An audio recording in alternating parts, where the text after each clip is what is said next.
भारत में कुछ बीमारियां ऐसी हैं जो डिजीज़ बर्डन उनका सोसाइटी और इकोनॉमी में बहुत ज़्यादा है। उसमें से एक बीमारी है ब्लड प्रेशर। क्या है? Blood pressure. हाइपरटेंशन। क्या?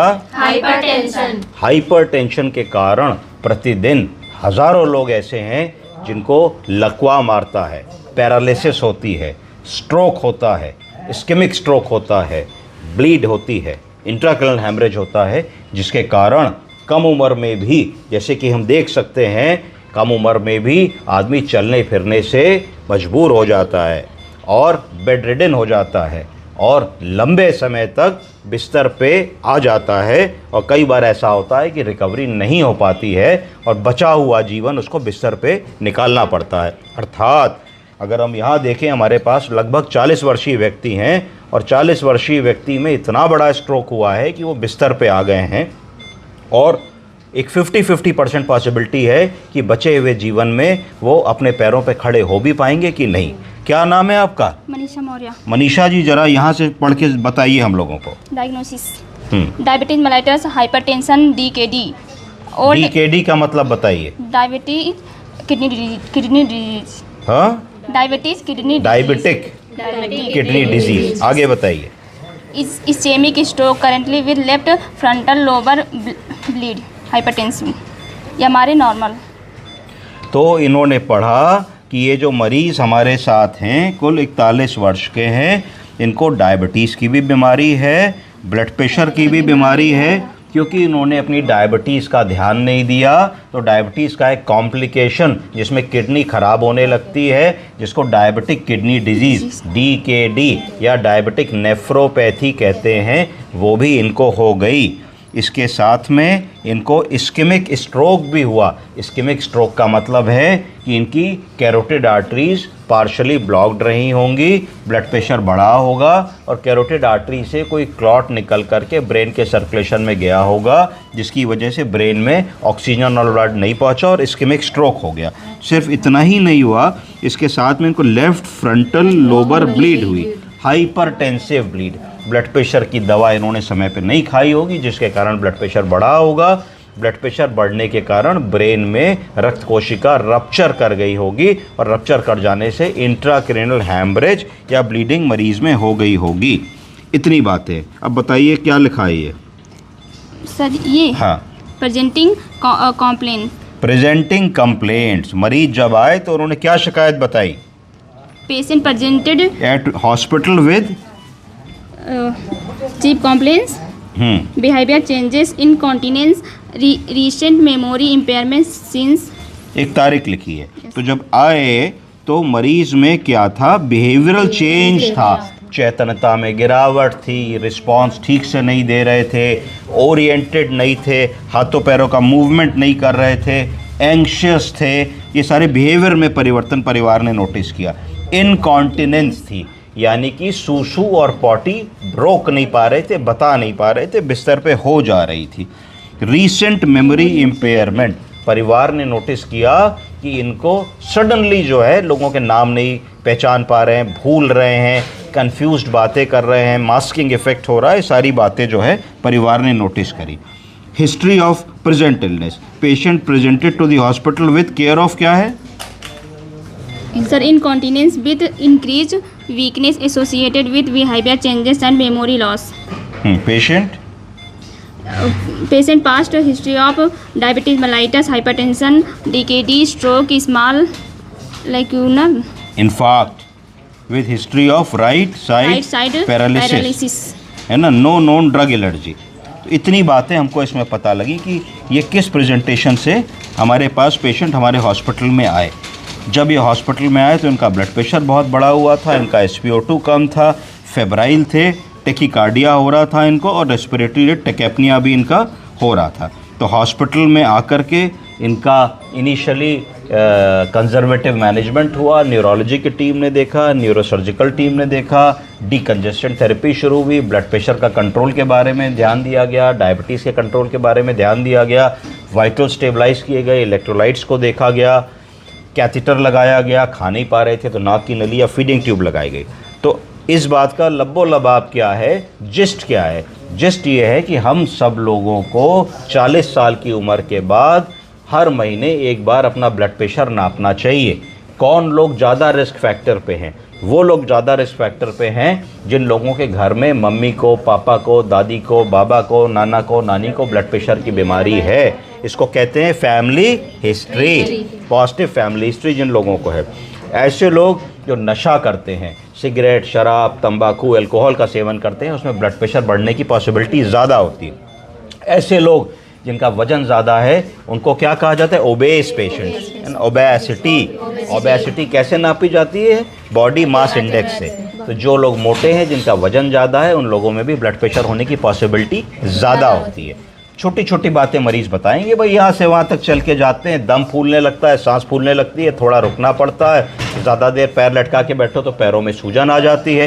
तो ये सारे लक्षण हार्ट की कमज़ोरी के, ब्लड प्रेशर होने के हो सकते हैं। ब्लड प्रेशर कई प्रकार के होते हैं। ऐसा ब्लड प्रेशर जिसमें खाली ऊपर का बीपी बढ़ता है उसको आइसोलेटेड सिस्टोलिक हाइपरटेंशन कहते हैं। क्या कहते हैं? ऐसा ब्लड प्रेशर जो ब्लड प्रेशर की 4 दवाएं देने के बाद भी ठीक नहीं होता, उसको क्या कहते हैं? Malignant hypertension. कौन सा? Malignant hypertension. ठीक है जी।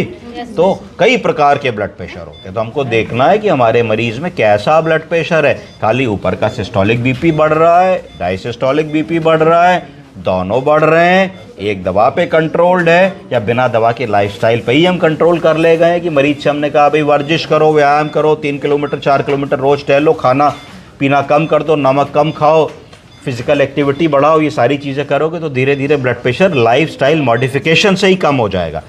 अगर कभी भी हमारे पास कोई मरीज़ आता है तो इनिशियली हमको उसको 1 महीने का समय देना चाहिए और उसको पॉजिटिव बात बतानी चाहिए कि तुम भैया बिना दवा के ठीक हो जाओगे, अपने जीवन शैली में बदलाव करो। वो कहे साहब क्या बदलाव करें? तो उसको खटाखट 1 मिनट में बता दो, भैया घी, तेल, तला भुना, मिर्च मसाला, पूड़ी पराठा, नमक, अचार, पापड़ रोक दो, वजन घटाओ 5 किलो, जल्दी उठो, 3-4 किलोमीटर की एक्सरसाइज करो, अगर बिल्डिंग में रहते हो तो लिफ्ट ना लेकर के सीढ़ी से चलो, छोटी छोटी डिस्टेंस के लिए गाड़ी स्कूटर का प्रयोग ना करो। तो ये सारी चीज़ें तुम बताओगी तो पेशेंट की लाइफ और वेलबींग इंप्रूव होगी। एक और चीज़ मैं अपने तजुर्बे से आप लोगों को बताना चाहता हूँ, वो ये बताना चाहता हूँ कि अमूमन जब हम लोग पैदा होते हैं या हम अपनी एडल्टहुड में आते हैं, जब हम 20, 22, 25 साल के होते हैं तो हमको कोई बीमारियां नहीं होती हैं। इसलिए नहीं होती हैं क्योंकि हमारा वेट ठीक होता है, हमारी लाइफस्टाइल ठीक होती है। जब हम अपनी लाइफ में आगे बढ़ जाते हैं तो हमारा खान पान बिगड़ जाता है, हमारी एक्सरसाइज कम हो जाती है, हम अपने काम में बिज़ी हो जाते हैं, हम नींद कम घंटे की लेते हैं, हमें तनाव होने लगता है, हमें एंग्जाइटी होने लगती है, हमें स्ट्रेस होने लगता है। तो ये सारे जो कारण होते हैं ये हमारे शरीर में बीमारियों की जननी होते हैं। इससे हमारे शरीर में धीरे धीरे बीमारियां डेवलप होने लगती हैं। तो हमको क्या प्रिकॉशंस लेने हैं? हमको ये प्रिकॉशन लेना है कि अगर हम नौकरी भी कर रहे हैं, काम भी कर रहे हैं, बिजनेस भी कर रहे हैं, डॉक्टर भी हैं, इंजीनियर भी हैं, कुछ भी हैं, तो हमको एक बैलेंस बना के चलना है हेल्थ, टाइम और वर्क के बीच में। किन 3 चीज़ों के बीच में? हेल्थ, टाइम और वर्क। अगर हम तीनों चीज़ों को बराबरी से ध्यान से करके चलेंगे तो हम लोगों में बीमारियां नहीं आएंगी। दूसरी चीज़, अगर बीमारी आ ही गई और ब्लड प्रेशर हो ही गया तो इग्नोरेंस नहीं होनी चाहिए। क्या नहीं होना चाहिए? इग्नोरेंस का क्या मतलब है बताइए? इग्नोर नहीं करना चाहिए। कैसे इग्नोर नहीं करेंगी? सर जैसे हमें कुछ लग रहा है कि ऐसा है तो उसके बारे में मतलब उसको रोकना चाहिए। हमें ये नहीं सोचना चाहिए अरे ब्लड प्रेशर ही तो है, ठीक हो जाएगा, दवा नहीं खाएंगे, या दवा आज खा ली कल रह गई, कोई बात नहीं। इसको कहते हैं इर्रेगुलर ट्रीटमेंट। क्या कहते हैं? Irregular treatment. मरीज आता है, आप उसको 30 दिन बाद बुलाते हैं, वो 40 दिन बाद आता है, कहते हैं हाँ साहब दवा 10 दिन पहले खत्म हो गई थी, हम सोच रहे थे डॉक्टर साहब आएंगे, आ नहीं पाए। तो ये क्या हुआ? Irregular treatment. इसका मतलब है 30 दिन तो उसने दवा करी, बीपी कंट्रोल कर लिया, 10 दिन दवा नहीं करी तो 10 दिन वो ब्रेन हेमरेज के रिस्क पे रहा, फिर आपसे दवा ले गया, फिर वो आपके पास फिर महीने 2 महीने लेट आया, आपने उससे कहा भाई परहेज कर रहे हो, तो उसने कहा साहब बहुत शादी वादी पड़ गई थी, क्या करें डॉक्टर साहब इस महीने परहेज नहीं हो पाया। तो ये आपको बराबर काउंसिल करना है। डॉक्टर का खाली यही काम नहीं है कि वो उसको खाली दवा प्रिस्क्राइब कर दे, उसकी लाइफस्टाइल, उसकी फैमिली, उसके रिपरकर्शन कि अगर आप नहीं ध्यान देने वाले हैं और ये बीमारी आपकी बढ़ने वाली है तो आपको क्या क्या हो सकता है, उसको अगर हम थोड़ा सा उसके सारे एंगल्स बता देंगे तो फिर आदमी के मन में एक ये बात आ जाती है कि भाई अगर हम नहीं करेंगे ऐसा तो इतना बुरा भी मेरे साथ हो सकता है। तो ये सब कहने से उसकी क्वालिटी ऑफ लाइफ हम बढ़ा सकते हैं। क्वालिटी ऑफ लाइफ बढ़ाएंगे तो एक डिसेबिलिटी रोकेंगे। आप समझिए कि किसी के परिवार में एक 40 साल का आदमी अगर बिस्तर पे आ जाए तो अभी 40 साल का आदमी कम से कम 25 साल और काम करता, 65 साल तक ब्रेड अर्नर था, कमाता, रोटी ला के देता, उसके बीवी बच्चे उसी पैसे पे जीते, बच्चे पढ़ते, बूढ़े माँ बाप का ख्याल होता। अगर एक 40 साल का प्रोडक्टिव आदमी बिस्तर पे आ गया तो आप समझिए उस परिवार का क्या हुआ, बच्चे कैसे पढ़ेंगे, बूढ़े माँ बाप का कैसे होगा। तो अगर हमने ये डिसेबिलिटी रोकी होती, जो रोकी जा सकती थी, कुछ तो डिसेबिलिटीज़ ऐसी हैं जो हमारे कंट्रोल में नहीं है। भाई किसी को कैंसर हो गया तो हमारे कंट्रोल में नहीं, कोई गाड़ी के नीचे आ गया तो हमारे कंट्रोल में नहीं है, किसी को कुछ और हो गया तो कंट्रोल में नहीं है, बाढ़ आ गई, कोई डूब गया तो कंट्रोल में नहीं है, सुनामी आ गई कंट्रोल में नहीं। पर blood pressure, diabetes, thyroid, coronary artery disease, ये सारी चीज़ें हमारे कंट्रोल में हैं और इसको बहुत ही अच्छी तरीके से हम लोग हैंडल कर सकते हैं, मैनेज कर सकते हैं। तो यही इस बात से हमें समझना है कि हमें अपने मरीज़ों को जो भी लॉन्ग टर्म इलनेसेस हैं उनके बारे में बताना है और कहना है कि भाई परेशान मत हो, आपको कोई बीमारी हो गई, लाखों लोगों को है हमारे देश में, करोड़ों लोगों को है हमारे देश में और सब अपनी नॉर्मल लाइफ जीते हैं। धोखा उन्हीं लोगों में होता है जो लोग अपनी दवा को समय पे नहीं खाते, डॉक्टर या नर्स के इंस्ट्रक्शंस को नहीं समझते, जो लोग जीवन को लाइटली लेते हैं ना। बहुत से ऐसे लोग हैं जो शराब पी के गाड़ी चलाते हैं, उनका एक्सीडेंट होता है कि नहीं, उन्होंने जीवन को लाइटली लिया। बहुत सारे ऐसे लड़के हैं जो मोटरसाइकिल पे 3 लोग बैठ के, 4 लोग बैठ के हिला हिला के चलाते हैं मोटरसाइकिल, उन्होंने अपने जीवन को लाइटली लिया।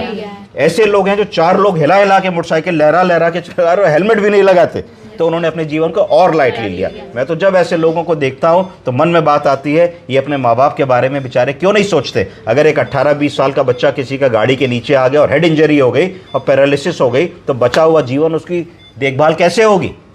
तो ये सब चीज़ें हैं। तो आप समाज में उस स्थान पे हैं कि लोग आपकी बात सुनते हैं, समझते हैं, सारी ज़िंदगी आपको दीदी, नर्स, सिस्टर, नर्सिंग ऑफिसर लोग कहेंगे, तो आपको अपने लेवल से बेस्ट फैमिली को बताना है जिससे कि जो प्रॉब्लम आई है वो भी सॉल्व हो और आने वाली प्रॉब्लम कैसे बच सके इसके बारे में भी चर्चा करनी। धन्यवाद।